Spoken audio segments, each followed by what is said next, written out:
हमारे साथ जुड़े हैं, उनका सबका हार्दिक स्वागत है। आइए हम श्रीमद् भगवद गीता के 20वें श्लोक 5वें अध्याय के उसकी हम चर्चा कर रहे हैं। अब ऊपर की जो पंक्ति है उसको आप देखिए, न प्रहर्षेत प्रियम प्राप्य। जो प्रिय को प्राप्त करके न प्रहर्षित अर्थात प्रसन्न नहीं होता है। देखिए यहाँ पर प्रिय और अप्रिय ये दो शब्दों को समझने की आवश्यकता है। न प्रहर्षेत प्रियम प्राप्य, जो व्यक्ति प्रिय को प्राप्त करके और क्या होता है, कहते हैं कि प्रसन्न नहीं होता है, प्रसन्नता को प्राप्त नहीं होता है। और उसी के साथ में नो द्विजेत चाप्य प्राप्रियम, कहते हैं जो अप्रिय है उसको प्राप्त करके जो उद्विग्न नहीं होता है ना, जिसके मन में विक्षेप नहीं होता है। अब ये जो प्रिय और अप्रिय हैं, ये किससे संबंधित है? ये हमारे भाव से संबंधित है। देखिए, दो चीजें हैं, एक तो आपका भाव जगत और दूसरा आपका बौद्धिक जगत। जिस समय आप भाव प्रधान होते हैं तब आप प्रिय और अप्रिय इन दो शब्दों का प्रयोग करते हैं, और जिस समय आप बुद्धि प्रधान होते हैं तब सही और गलत इन दो शब्दों का प्रयोग करते हैं। भाव में आपके सामने सही और गलत ये शब्द नहीं होते हैं। भाव में आपका जो सिलेक्शन है या आपका जो चुनाव होता है, आपका जो जुड़ना है, वो किसके साथ में होता है? वो प्रिय और अप्रिय शब्दों के साथ में होता है।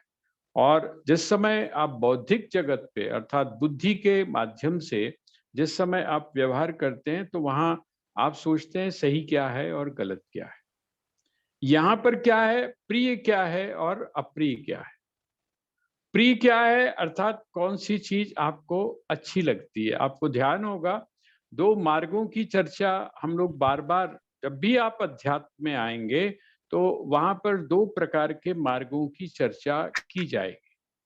श्रीमद् भगवत गीता को जब आपने पढ़ना प्रारंभ किया था तो वहां पर अर्जुन ने बड़ा स्पष्ट शब्दों में एक बात कही थी भगवान को, कि मैं आपको अपना गुरु बना रहा हूं, आप मेरे गुरु हैं, मैं आपका शिष्य हूं।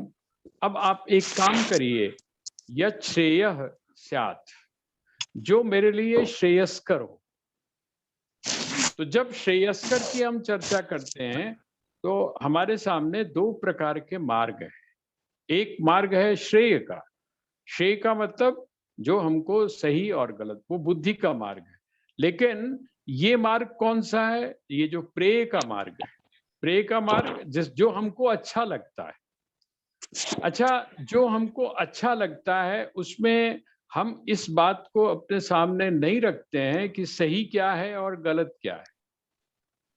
देखिए, सही क्या है गलत क्या है ये एक अलग कसौटी है, और आपको अच्छा क्या लगता है और अच्छा क्या नहीं लगता है, आपको अच्छा क्या लगता है और आपको बुरा क्या लगता है, ये एक अलग चीज है। दोनों दोनों जो स्थितियां हैं वो बिल्कुल फर्क है इन दोनों के अंदर। तो कहते हैं है क्या इसका मतलब, न प्रहर्षेत प्रियम प्राप्य।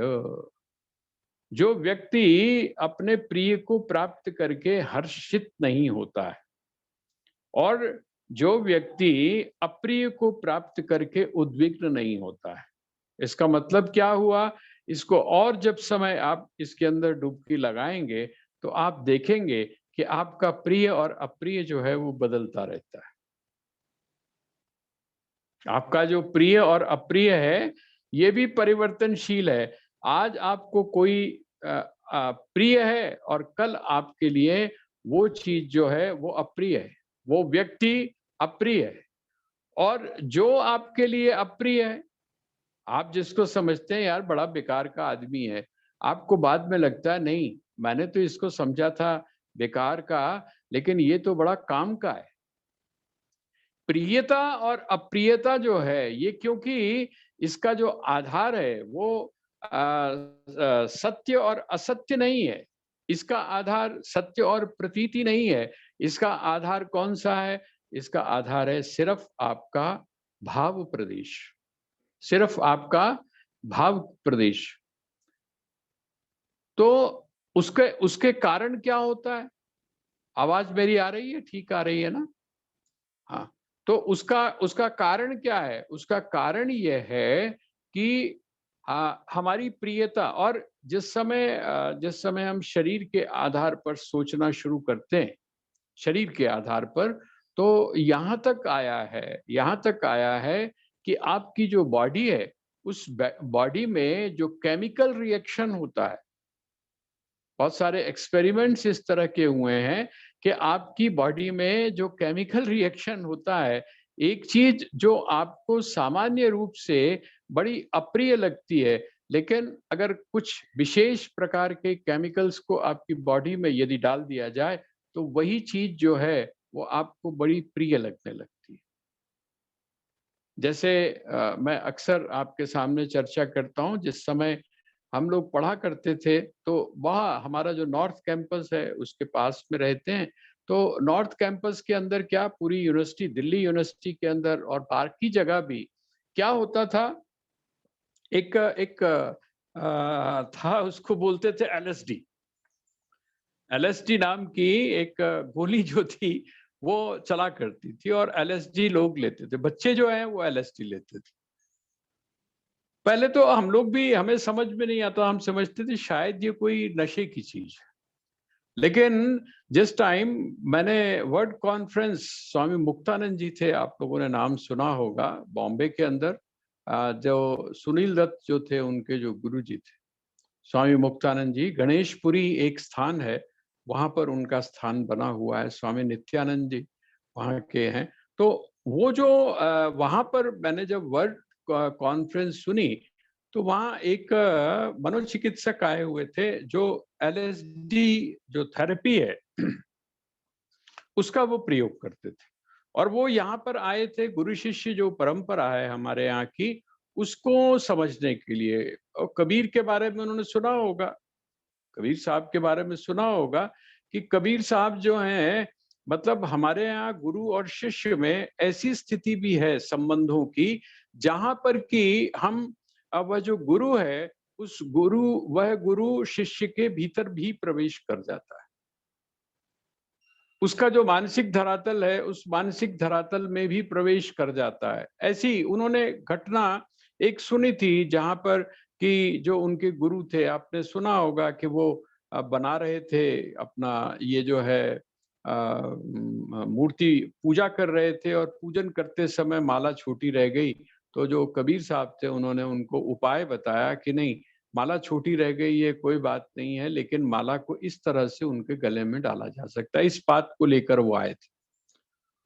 अब ये जो एलएसडी है, इस एलएसडी की खासियत क्या है? जब ये आपके शरीर में जाती है, तो आपको ये जो संसार है, आपकी जो सोच है, उस सोच को, ये जिसको हम सामान्य भाषा में बोलते हैं, तो बड़ा रंग-बिरंगा बना देते हैं। आपकी इमेजिनेशन, आपकी कल्पनाएं उस धरातल पर चली जाती हैं, जहां पर आपको ऐसा लगता है कि जैसे मैं किसी दूसरी ही दुनिया में आ गया हूं, आप स्वर्ग में आ गए।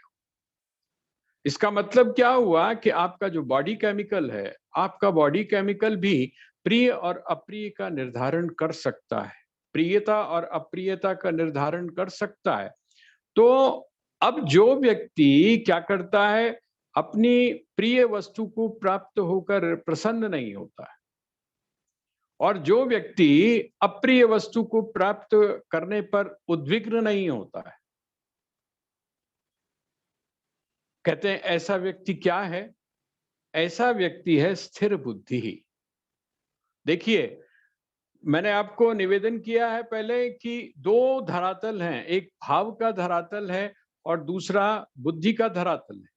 भाव के धरातल में आप प्रिय और अप्रिय इस चीज को सोचते हैं, लेकिन जो बुद्धि का धरातल है, उस बुद्धि के धरातल पर आप सही और गलत को ढूंढते हैं।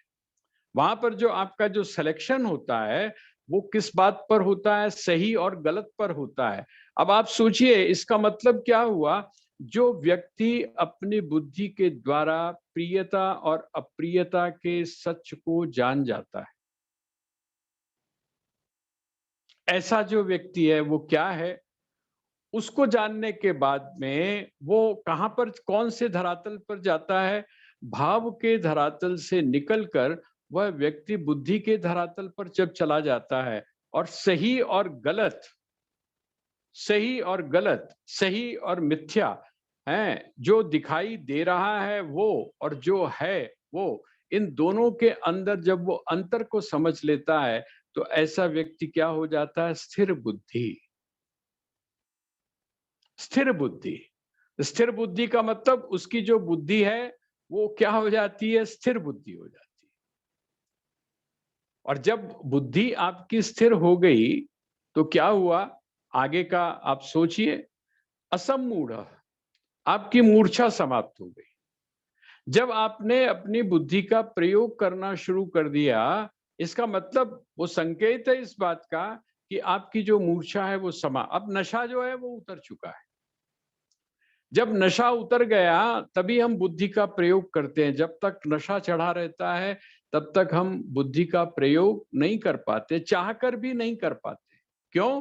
क्योंकि नशे का काम ही यही है कि वो आपकी बुद्धि को भ्रमित कर देता है। ध्यान करिए आप, जब आप स्थित प्रज्ञ के लक्षण पढ़ रहे थे और वहां पर वो प्रक्रिया आई थी, तो वहां पर क्या बात कही थी, ध्यायतो विषयान पुंसः संगस्तेषुपजायते, संगात संजायते कामः, कामात क्रोधो भी जायते, और क्रोधात भवति सम्मोहः, क्रोधात भवति सम्मोहः, सम्मोहात स्मृति विभ्रमः, स्मृति भ्रंशात बुद्धिनाशो। वहां पर पहले ही सूत्र दे दिया। इसका मतलब क्या हुआ कि जिस समय आपने अपनी बुद्धि का प्रयोग करना शुरू कर दिया, वो इस बात का संकेत है, आप ऐसा भी कह सकते हैं। और दूसरी बात आप ये भी कह सकते हैं कि जिस समय आप, नशा जो है, उस नशे से आप मुक्त हो जाते हैं। आपको नशा चढ़ा हुआ है ना? आपको जब नशा चढ़ा हुआ है, अब वो जो नशा है उससे मुक्त होने के लिए आपने क्या किया? कहते हैं आपने दही खा लिया। उस नशे से मुक्त होने के लिए आपने क्या किया? आपने खटाई खा ली। अब वो जो खटाई खाई और वो जो दही खाया, उससे क्या हुआ, वो जो आपके ऊपर नशा चढ़ा हुआ था, वो नशा जो है वो आपका उतर गया। आपकी जो बुद्धि है वो अब काम करना जो है उसने शुरू कर दिया। आपका नियंत्रण आपके किस पर हो गया? आपकी बुद्धि के ऊपर हो गया। ऐसी स्थिति जब हो जाती है तो कहते हैं तब व्यक्ति ब्रह्मविद, ब्रह्मविद, ऐसा व्यक्ति ही ब्रह्म को जान पाता है। जब तक आप स्थिर नहीं हैं, जब तक आप दुविधा में हैं, जब तक आप भटक रहे हैं, कभी यहाँ कभी वहां, कभी वहां कभी इधर कभी उधर, ये जो जैसे वो हम बोलते हैं ना, झूला जो होता है, झूला, देखिए झूले का भी एक अपना आनंद है। आप अगर उसको देखेंगे जिस समय मनोविज्ञान में, तो जो एक्साइटमेंट होता है, देखा होगा ना आपने कि कितने खतरनाक खतरनाक झूले होते हैं आजकल, है ना? पहले तो दो चार ही झूले तरह के होते थे। आजकल तो जो उसका विकास हुआ है वो झूलों का इतनी अजीब अजीब तरह से हुआ है, वो एक्साइटमेंट जो है, उस एक्साइटमेंट का भी अपना अलग एक आनंद है। और वो क्या होता क्या है, जिस समय आप उसमें जाते हैं, मुझे लगता है कि हम लोगों में कई लोग, वो जो ऊपर और नीचे वाला झूला है, मेलों में अगर आप हम लोग गए होंगे, तो एक ऊपर नीचे वाला झूला होता है ना, जो गोल ऐसे करके घूमता है, तो उसमें ऊपर जाते समय आपको कुछ और फीलिंग होती है, और जिस समय आप नीचे आते हैं तो आम तौर पे जो बच्चे हैं वो डर जाते हैं। आम तौर पे बच्चे भयभीत हो जाते हैं, यहाँ बच्चों की बात छोड़िए, बड़े भी डर जाते हैं। वो क्या है, वो आप जिस समय अलग अलग एक एक आयाम में जा रहे, तो उसका एक अलग एक्साइटमेंट है, उसमें एक अलग जो सुख है, लेकिन वो स्थायी नहीं है। वो कहते हैं इसी तरह से आप अलग-अलग जगह जो जा रहे हैं, नई-नई जगह पर जो जा रहे हैं, परिवर्तन जो बार-बार करके देख रहे हैं, ठीक है, उसका एक अपना आनंद है, लेकिन जो स्थिरता है, आप अगर अलग-अलग भटक रहे हैं, इसका मतलब आप उस ब्रह्म तत्व को नहीं जान पाएँगे। वह ब्रह्म तत्व यदि आपने जानना है या यदि आपने सत्य का अनुभव करना है, तो सत्य का अनुभव करने के लिए आपकी जो बुद्धि है, उस बुद्धि में टिकाव आवश्यक है और बुद्धि में जब टिकाव आएगा, तभी आपका जो मोह है, तभी आपका जो भ्रम है, तभी आपकी जो अस्थिरता है, वो नष्ट होगी और जब आप ब्रह्मवित् होंगे, जब आप ब्रह्म तत्व को जान जाएँगे, जैसा मैंने आपको कहा, ब्रह्मविद का अर्थ दोनों अर्थों में आप लीजिएगा। ब्रह्मविद का अर्थ स्वामी राम ने इस बारे में बहुत गहरे में उन्होंने इसका विश्लेषण किया है। वो कहते हैं कुछ लोग ऐसे हैं जो 3 तरह की विचारधाराओं को उन्होंने हमारे सामने रखा। वो तो कहते हैं कुछ लोग तो इस प्रकार के हैं जो परमात्मा को ये मानकर चलते हैं कि वो अमुक लोक में रहता है। 7वां आसमान है, उस 7वें आसमान में वो रहता है। वो स्वर्ग में रहता है ना? हेवन में रहता है, ऐसा कुछ मतलब एक विशेष स्थान पर उसको उन्होंने आरोपित कर दिया कि वो वहाँ रहता है। और दूसरा कौन है? दूसरा ये कहते हैं कि नहीं, वो परमात्मा किसी एक स्थान पर नहीं रहता है, बल्कि वो सारे स्थानों पर कौन-सी जगह ऐसी है, जहाँ पर कि वो परमात्मा नहीं है। दूसरी विचारधारा इस बात को लेकर चलती है।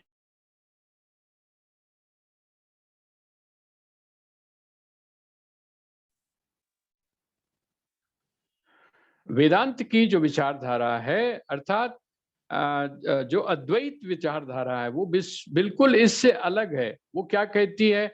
वो कहती है कि वो एक स्थान के ऊपर तो हो नहीं सकता, क्योंकि एक स्थान पे यदि आप उसको मानते हैं तो स्थिति दूसरी बनती है। वो बहुत जिसको बोलते हैं मोटी मोटी भावना है, मोटा एक समझ है और कहते हैं जो दूसरी जो स्थिति है वो थोड़ी सूक्ष्म है, लेकिन वो भी सत्य की तरफ हमको उजागर नहीं करती है। वो कौन-सी है? कहते हैं आपने 2 चीज़ें मान ली, एक तो कण-कण मान लिया और दूसरा उस कण-कण में रहने वाला है। जैसे आप कह सकते हैं कि ये घर में रहने वाला, तो घर अलग हो गया और उस घर में रहने वाला अलग हो गया। 2 चीज़ें हो गई ना, 2 अस्तित्व हो गए। एक घर का अस्तित्व हो गया या एक कमरे का अस्तित्व हो गया और एक उसका अस्तित्व हो गया जो उस कमरे में रहता है। लेकिन अद्वैत वेदांत ये कहता है कि नहीं, वो जो कण-कण है, वो कण-कण भी परमात्मा का ही रूप है और वो जो उसमें जो रहता है, वो तो परमात्मा है ही। दोनों में किसी भी प्रकार का कोई अंतर नहीं है। कारण और कार्य, कॉज़ और इफ़ेक्ट ये दोनों एक ही हैं। इसीलिए मैंने जैसा आपसे निवेदन शुरू में किया कि कारण ब्रह्म और कार्य ब्रह्म, वो संसार को संसार बोलते ही नहीं है। वो संसार को जगत कहते ही नहीं है। वो तो कहते हैं ये इफ़ेक्ट है। किसका इफ़ेक्ट है? उस परमात्मा का या ब्रह्म का और जो इफ़ेक्ट है, वो भी ब्रह्म का ही स्वरूप है। तो जो दोनों को जानता है, जो कण-कण को भी जानता है, अर्थात इस जगत को भी जानता है और इस जगत के भीतर जिसको हम बोलते हैं रहने वाला, उसको भी जानता है। ऐसा जो व्यक्ति है वो है ब्रह्मवित्। और जब कोई व्यक्ति ब्रह्मवित् हो जाता है, अर्थात उस सत्य को जान लेता है, तो वो क्या कहते हैं, कुछ समय के बाद वो उसका जो पूरा व्यक्तित्व है, उसका जो पूरा अस्तित्व है, वो किस रूप में हो जाता है? वो ब्रह्म के रूप में ही हो जाता है। ब्रह्मवित् ब्रह्मैव भवति।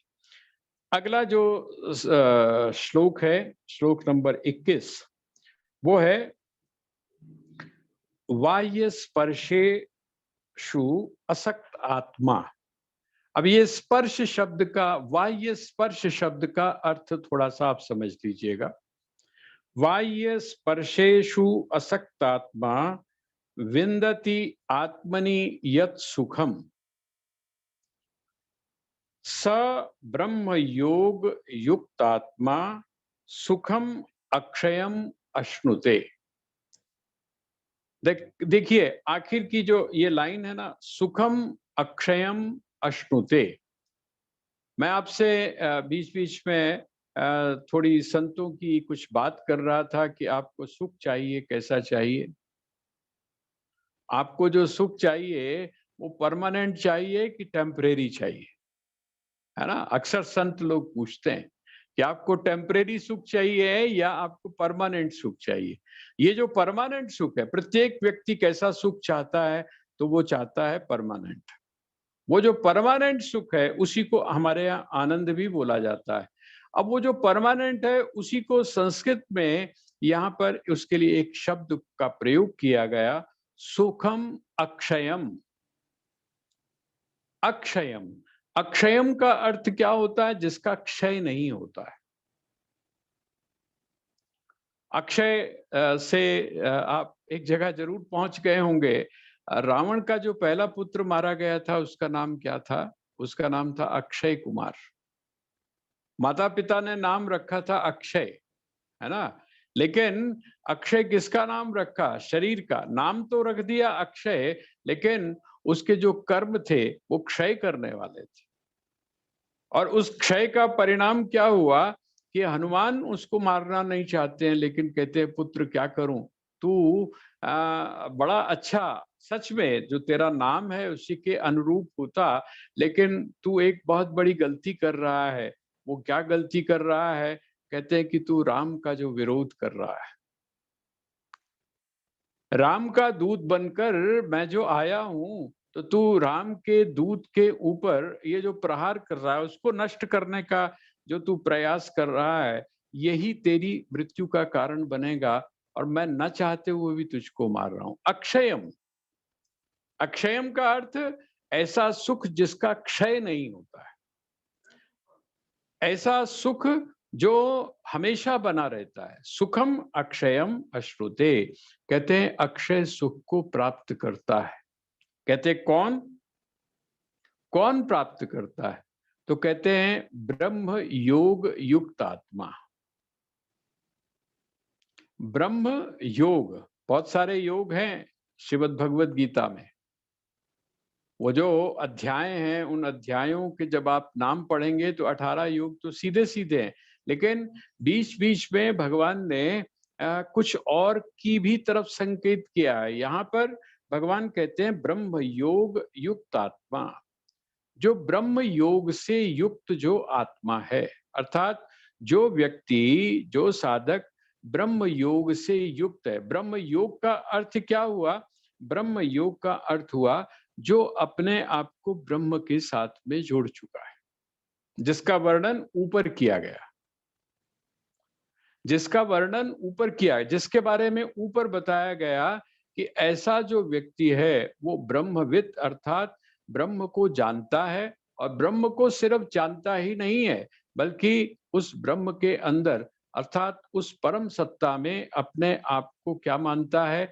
अपने आप को से उसमें स्थित मानता है, उसमें स्थित हो जाता है। वो कल हमने एक भजन नहीं गाया था, शिवोहम शिवोहम। शिवोहम का अर्थ क्या हुआ?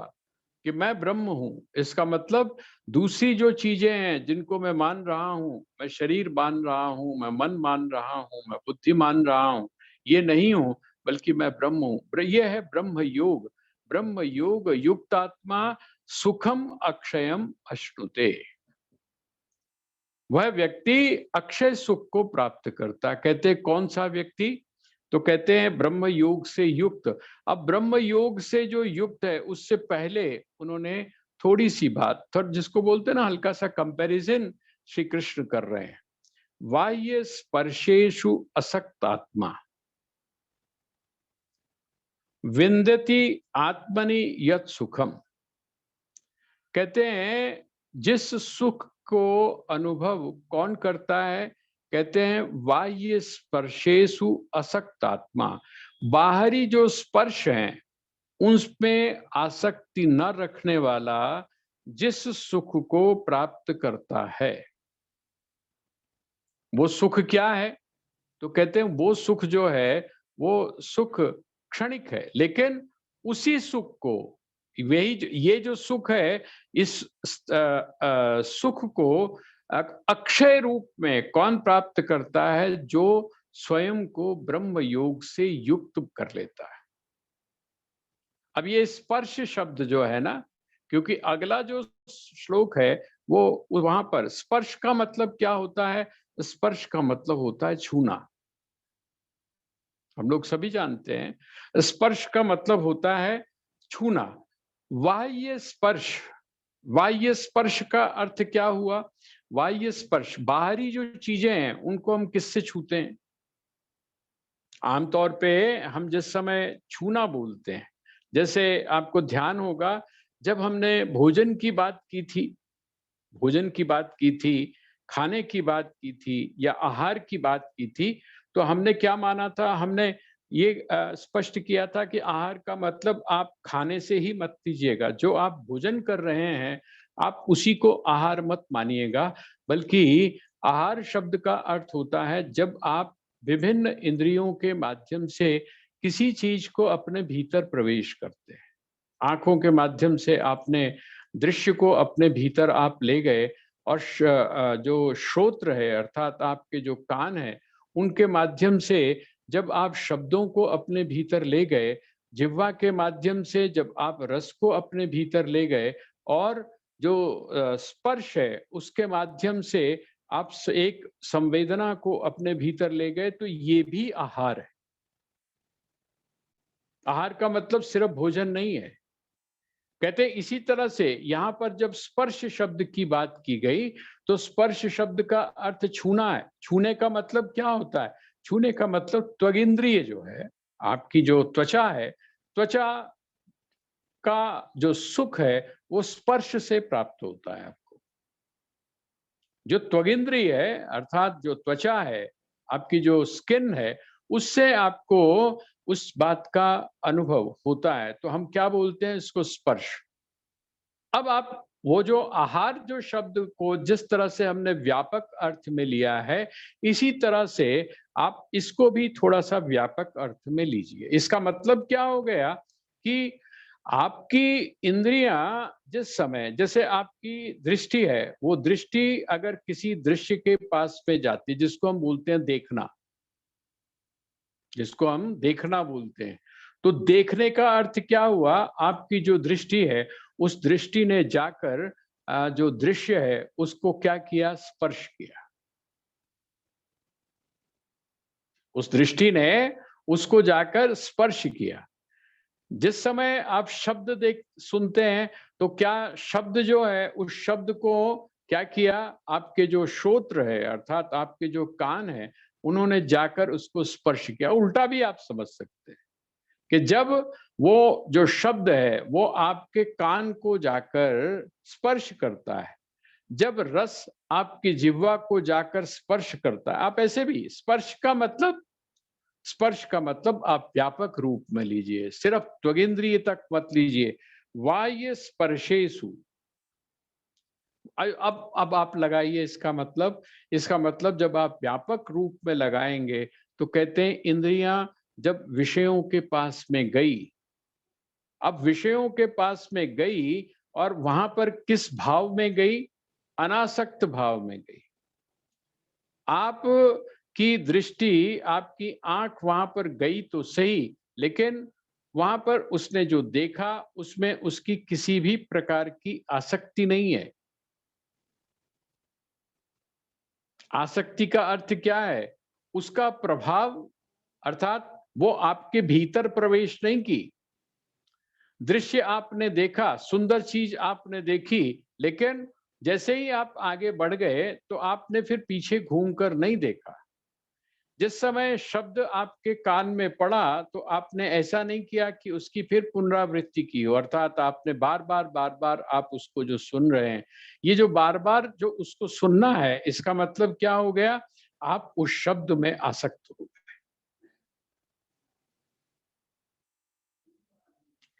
इंद्रियां जिस समय विषयों में आसक्त हो जाती हैं, यहां पर वो कहते हैं बाह्य स्पर्शेषु असक्त आत्मा। बाह्य स्पर्शों में जो असक्त आत्मा है, अर्थात जिसकी आसक्ति इंद्रिय और विषयों के संयोग में नहीं होती है, ऐसा जो व्यक्ति है वो जिस सुख को प्राप्त करता है, कहते हैं उसी सुख को जो ब्रह्म योग, देखिए यहां पर किसके साथ में आप जुड़कर सुख को प्राप्त कर रहे हैं या किससे आप हटकर सुख को प्राप्त कर रहे हैं।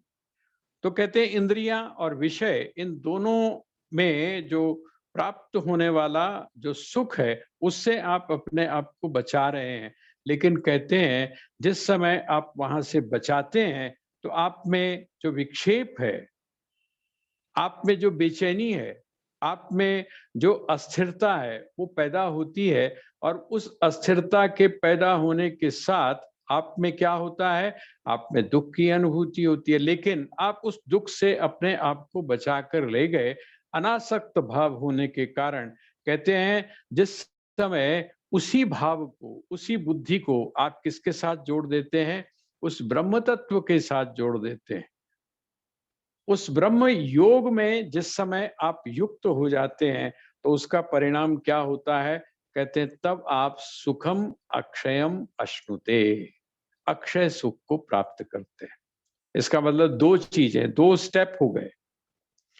आप क्या करें, आप अपनी इंद्रियों को वहां से खींच कर लाएं, अनासक्त भाव से आप इंद्रिय और विषय इनमें संयोग आपका हो। क्योंकि देखिए दोनों चीजें समाप्त नहीं हो सकती हैं, ना तो विषय समाप्त हो सकते हैं, ना इंद्रियां नष्ट हो सकती हैं, दोनों चीजें बनी रहेंगी। आप जहां पर भी चले जाएं, आप अगर किसी एकांत स्थान में भी चले जाते हैं तो वहां पर सारा का सारा, और सबसे बड़ी बात तो यह है कि आपके भीतर जो पड़े हुए संस्कार हैं वो संस्कार वहां पर हमेशा आपके साथ ही जाएंगे। इसका मतलब आप बचकर नहीं जा सकते। तो कहते हैं वहां से अनासक्त भाव से, अनासक्त भाव से क्यों, उसको आगे भगवान बोलेंगे कि उसका उसका क्या तरीका है, क्यों अनासक्ति। अगर आप आसक्ति करते हैं तो क्या होगा, तो कहते हैं विक्षेप होगा। आसक्ति करते हैं तो क्या होगा, कभी सुख होगा और कभी दुख होगा। लेकिन आप वहां से हटा तो लें, लेकिन यदि जहां पर लगाना है वहां पर आप उसको न लगा पाए तो कहते हैं अगर आप वहां से हटाकर उसको जहां लगाना है वहां लगा भी लेते हैं, तब आपको क्या प्राप्त होता है, कहते हैं तब आपको सुखम अक्षयम। क्योंकि तब आपने किसके साथ में अपने आप को जोड़ा है, आपने उसके साथ अपने आप को जोड़ा है जिसका स्वभाव या जो अक्षय है। ब्रह्म तत्व के साथ जब आप अपने आप को जोड़ते हैं तो ब्रह्म तत्व कैसा है, वो अक्षय है, वो कभी भी समाप्त होने वाला नहीं है। अनादि और अनंत होने के कारण आप भी क्या बन जाते हैं, आप भी अनादि और अनंत बन जाते हैं। आप में किसी भी प्रकार का भय नहीं रहता है। तो ये जो श्लोक है ये आपको दो श्लोक आपको ये बताते हैं कि आप ब्रह्म तत्व के साथ जब तक आप जुड़ते नहीं हैं तब तक आपको अक्षय सुख की प्राप्ति नहीं हो सकती। जब तक आप इससे अतिरिक्त रहेंगे, अलग रहेंगे, संसार के साथ अपने आप को जोड़ कर रखेंगे, तब तक आपको द्वंद्व में रहना ही पड़ेगा। आप चाहे जहां मर्जी चले जाओ, आप जो मर्जी कर लो, है ना। आप अगर सोचें कि आपके जीवन में अक्षय सुख की प्राप्ति हो जाए तो वहां वहां ऐसा होने वाला नहीं है। या जिस प्रकार से अंधकार को भगाने के लिए सिर्फ प्रकाश जो है उसकी अपेक्षा होती है, इसी तरह से जीवन में से समस्त दुखों को समाप्त करने के लिए हमको किसकी आवश्यकता होती है, तो कहते हैं वो अक्षय जो सुख है उसका जो मूल स्रोत है उसके साथ जोड़ने की आवश्यकता है। और हमारे साथ क्या होता है, हम ये जो छोटे छोटे जो सुख हैं उन्हीं के चक्कर में पड़कर वो जो अक्षय सुख है उस अक्षय सुख के साथ में अपने आप को जोड़ नहीं पाते। तो ये जो श्लोक है 21। अब इसके बाद का जो श्लोक है वो आपको एक चीज से का संकेत करता है। आपके दुखों का कारण क्या है? हम सभी जो है अपने दुखों का कारण एक दूसरे पर डाल देते हैं, है ना? उसके कारण मैं दुखी हूं, उसके कारण मैं दुखी हूं, उसके कारण मैं दुखी हूं, उसके कारण दुखी। लेकिन भगवान कहते हैं कि नहीं, कोई व्यक्ति, आप ध्यान करिए, कोई भी व्यक्ति किसी को सुख दुख देने वाला नहीं है। ये उपदेश है ना। रामचरितमानस में आप क्या पढ़ते हैं, वहां पर क्या आप सुनते हैं कि कोई भी व्यक्ति किसी को ना तो दुखी कर सकता है ना किसी को सुखी कर सकता है। ये हमारी एक धारणा बना लेते हैं हम, है ना। उन्हें अगर इस तरह ना किया होता तो मैं बड़ा सुखी हूं, उसने अगर ऐसा ना किया होता तो मैं बहुत सुखी होता। हम दूसरों पर दोषारोपण करते हैं, लेकिन जो दुख का मूल कारण है, जो दुख का मूल स्रोत है, उसकी तरफ हमारा ध्यान नहीं गया। और भगवान ने ये कहा कि हम जो तलाश रहे हैं, हम अपने आप जिसको जोड़कर देख रहे हैं, वो दुख ही दुख का मूल कारण है। लेकिन मजे की बात यह है कि हम उसके साथ में स्वयं को जोड़कर कामना किस चीज की करते हैं? कामना हम करते हैं सुख की। और वो भी सुख कैसा? अक्षय सुख की हम कामना करते हैं। अर्थात हमको कैसा सुख प्राप्त हो? तो अक्षय सुख प्राप्त हो। भगवान इस 22वें श्लोक में उसी बात की चर्चा कर रहे हैं। ये ही संस्पर्शजा भोगा दुख योनय एवते। देखिए, एव शब्द से आपको संकेत मिल जाएगा। एव शब्द का अर्थ क्या है कि बाकी सारा जो था वो उन्होंने एक तरफ कर दिया। आद्यंतवन्तः कौन्तेय न तेषु रमते बुधः। बुद्धिमान लोग जो हैं वो उसमें रमण नहीं करते। अब आप निश्चय कर लीजिएगा कि हम बुद्धिमान हैं या बुद्धिहीन हैं। ये जो हमारा जो व्यवहार है